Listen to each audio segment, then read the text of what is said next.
My job in the U.S. Air Force was working in bioenvironmental engineering. Part of my job in tracking the health hazards was to look at any time someone wanted to buy a chemical. It was ordered through a system, and in that system, I had to go in there and say, you know, the country we're in, we're not allowed to use this. We need to substitute it out with something a little less hazardous. I want to say around 2006, I started kind of opening my eyes to how the military wasn't really what I thought it was. And people approached me knowing what I did for a living and said, have you ever heard of chemtrails? Well, I hadn't. So I went online and I looked at chemtrails. I saw a lot of, debunking, a lot of sites that were just kind of calling it a conspiracy theory. And I thought, well, geez, this is what I do for a living. Preventive health, making sure that people are not getting sick. To summarize it, in an attempt to debunk this conspiracy theory as I thought it was, I didn't debunk it. It literally changed my life. One day I was going through that computer system, which if you want to look it up, it's called an Air Force Form 3952. It is the approval of hazardous materials. I was finding tons and tons of large quantities of aluminum, barium, strontium in the forms of oxides and sulfates. One of the legal requirements in approving these is looking at what used to be called the material safety data sheet. On that sheet, it's going to list the manufacturer. These electronic MSDSs did not have a manufacturer name, so I asked the question, what is this being used for?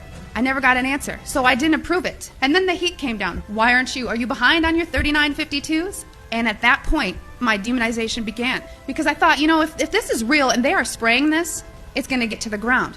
So I conducted air sampling, I conducted soil sampling, and I was getting high levels of these contaminants.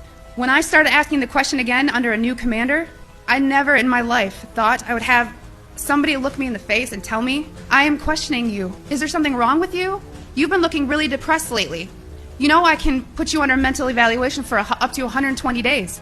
Who would take care of your daughter? As soon as I heard that, I knew. And I thought, I've spent 9 years of my life trying to protect human health, and here we are violating law after law after law. Instead of protecting the people, we are poisoning the people. And that geoengineering is occurring, it's been occurring, it is not new, and your tax dollars are funding this. I've had pilots come forward. I've had people come forward that actually load the canisters on the planes. These people don't come forward because they are afraid that they're going to end up like Snowden. So many people want to ask why. Why is this occurring? From weather modification to weather weaponry. There's numerous reasons under Agenda 21 and tons of theories.